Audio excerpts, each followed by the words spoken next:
ठिकाणी उपस्थित असलेले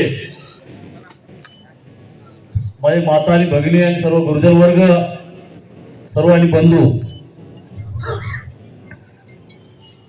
आता पाटील साहेबांनी सांगितले प्रभाग 12 सर्व म्हणजे मागच्या वेळेस या माझ्यासारख्या गरीब कुटुंबाच्या मुलाला खुर्चीवर बसवलं ते प्रभाग क्रमांक 12 मध्ये कायापालट करण्याचं काम या प्रभाग क्रमांक 12 मध्ये झालेलं आहे.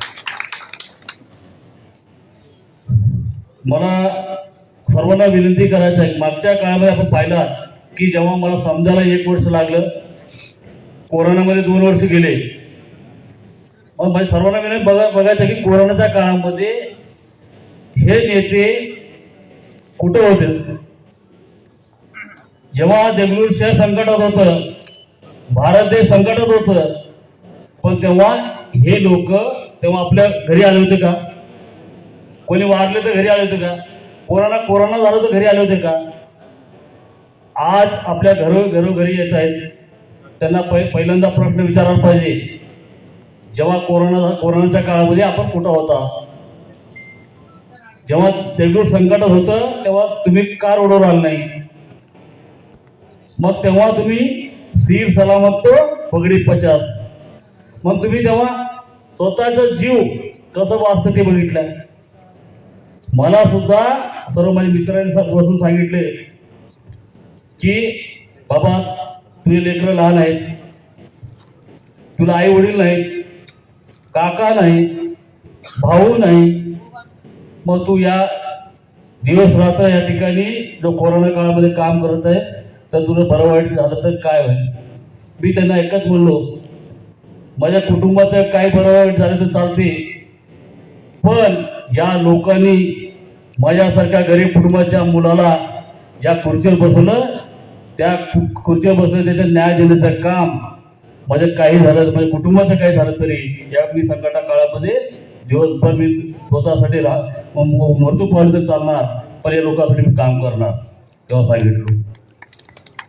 आज परवा या ठिकाणी भाषण झालं प्रभाग आणि 13 आणि 12. काँग्रेस पक्षाने विकास केलाच नाही, पण या सर्वच्या लोकांना ज्या जनतेला म्हणायचं आपल्याला, प्रभाग क्रमांक 12चे लोक जेवढे तुम्ही थोडं समोर गेल्यानंतर कंदारकर या ठिकाणी मंगल कार्यालय आहे, त्याच्यासमोर प्लॉटिंग आहे. अरे त्या महाशयाला दिसलं नाही का? बाजूला श्रीनिवास कॉलनी आहे, घनश्याम नगर आहे, व्यंकटेश नगर आहे.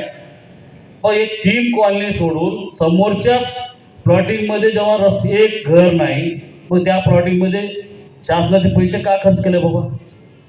त्या ठिकाणी रस्ते नाले करून ते प्लॉट किती किमतीला विकायला पाहिजे आणि त्या ठिकाणी त्यासाठी पूर्ण शासनाचे पैसे त्या ठिकाणी खर्च करण्यात आलेले आहे.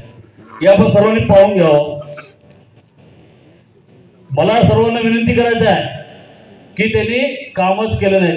प्रभाग क्रमांक या ठिकाणी 12 असेल, आताच्या 13, तुम्ही प्रत्येक वार्डामध्ये जा, प्रत्येक ठिकाणी काम केलेलं आहे. या प्रमुख कुमारच्या बाजूला तुम्ही बघा, काल आमदार म्हणले की आम्ही काम केलं. अरे बाबा, तुमच्या नेत्याने मला विकास करायला अडवलेला आहे, तर मी स्वतः या ठिकाणी किती विकास केला? 100 कोटी या ठिकाणी देगलूर शहरासाठी आपण आणलेलो आहोत. सर्वांना माझी विनंती आहे की या ठिकाणी आम्ही जेव्हा काँग्रेस पक्षानं छत्रपती शिवाजी महाराजांचे पुतळे उभारण्यात आलेले आहे, अण्णाभाऊ साठे यांचे पुतळे उभारण्यात आलेले आहे, डॉक्टर बाबासाहेबांचे पुतळे उभारण्यात आले आहे आणि माता जिजाऊ चौक उभारण्यात आलेले आहे. पण हे लोक माणसं बिघडण्याचं काम हे लोक करतात. पण काँग्रेस पक्षानं डॉक्टर बाबासाहेब आंबेडकर डिजिटल अभ्यासिका या ठिकाणी सुरुवात करण्याचं काम या काँग्रेस पक्षाने केलेलं आहे. देगलूर शहरातील गोरगरीब मुलं नांदेड आणि पुण्याला जात होते. पुन्हा आमच्या विद्यार्थ्यांना एमपीएससी यूपीएससी न परवडणारा पुण्याचा खर्च होतं. पुण्याहून लोक देगलूरमध्ये आमचे विद्यार्थी देगलूरला आले. त्यांनी म्हटले आम्हाला अभ्यासिका पाहिजे, आम्हाला परवडत नाही, आम्हाला महिन्याला 10,000 खर्च परवडत नाही. पण तेव्हा आमच्या काँग्रेस पक्षानं ठराव घेऊन या ठिकाणी डॉक्टर बाबासाहेब आंबेडकर डिजिटल अभ्यासिका या ठिकाणी उभारण्याचं काम या काँग्रेस पक्षाने केलेलं आहे. परवा 2 वर्षामध्ये 54 विद्यार्थी क्लास 1 आणि क्लास 2 झालेले आहेत. मग मागील काळामध्ये तुम्ही काय केलं नाही का? म्हणजे मागच्या जाहीरनाम्यामध्ये तुम्ही काही बघितला की फक्त जाहीरनाम्यामध्ये पुतळे उभारतो, मग का उभारलं नाही? जाहीरनाम्यामध्ये प्रत्येक गोष्ट तुम्ही बघा. आजच्या जाहीरनामा आमचं काँग्रेस पक्षाचं बघा, जे कामं केलेले आहेत. अगोदरचा नगराध्यक्ष फक्त जाहीरनामा काढत होता, पण जे कामं केलेत ते कधीच दाखवत नव्हता.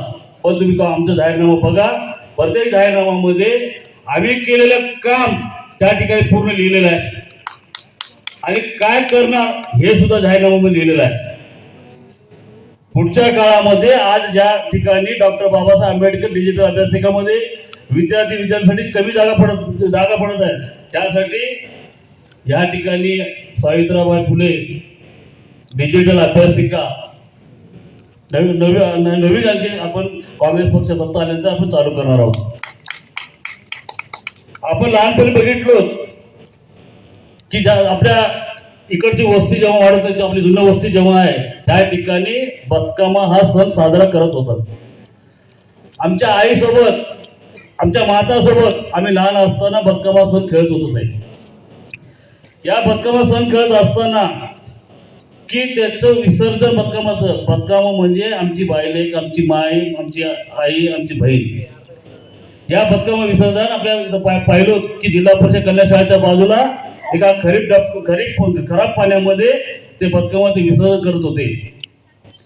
ज्या माताला माझ्या बहिणीला एका खराब पाण्यामध्ये विसर्जन करत होते, जेव्हा या लोकांनी सर्व गरीब लोक माझ्यासारख्या गरीब कुटुंबाला खुर्चीवर बसवलं, तेव्हा मी जेव्हा पाहिलं मग की माझ्या माताला या खराब पाण्यामध्ये विसर्जन करतात, तेव्हा आपल्या नदीच्या कडेला भव्य दिव्य त्या ठिकाणी पायऱ्याचं बांधकाम झालेलं आहे. फेअर ब्लॉकचं पूर्ण काम झालेलं आहे. त्या ठिकाणी आपण बतकामा सण हा हैदराबाद नंतर देगलूरमध्येच या ठिकाणी एवढा मोठा महोत्सव होतो. त्यांनी म्हटले की या ठिकाणी बाया जमा करण्याचं काम त्या काँग्रेस पक्षाने करतं, पण मी जुनं सांस्कृतिक कार्यक्रम जोपासण्याचं काम या काँग्रेस पक्षाने केलेलं आहे, हे सर्वांना सांगायचं आहे. आणि वेळ झालेला आहे. येणाऱ्या 2 तारखेला सर्व म्हणजे माता भगिनींना हात जोडून विनंती आहे की आपल्या या प्रभागामध्ये 4 मतदान करायचे आहेत आपल्याला. आणि सर्वांना म्हणजे खरी श्रद्धांजली जर आपल्याला व्हायचं असेल, कैलासवासी माता निलवार साहेब नाही खरी श्रद्धांजली व्हायचं असेल तर आपल्याला काँग्रेस पक्षाला मतदान करून 3 तारखेला गुलाल उधळायचा आहे. त्यासाठी हात जोडून विनंती आहे की 2 तारखेला पंजाब देशाला मतदान करावं. जय हिंद, जय महाराष्ट्र.